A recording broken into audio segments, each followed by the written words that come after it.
Violation of sanitary rules, violation of sanitary rules. And now, as promised, let's talk about the negative side of these kinds of events. You might say there's nothing wrong with that, but for me there is. This is my blog and my opinion. Here's a clear example.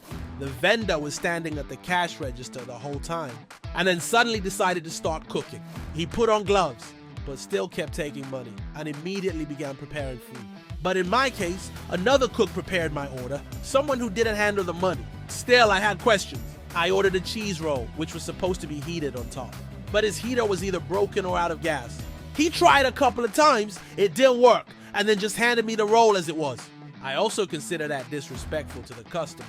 You can tell me they were busy or stressed, but that should never affect quality. Like many others, I work hard for my money, and I don't want to just throw it away. For the price I pay, I expect a quality product.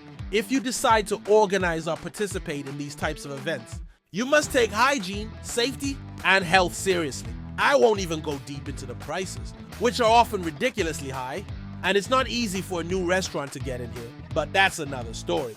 What's your opinion? Write it down in the comments.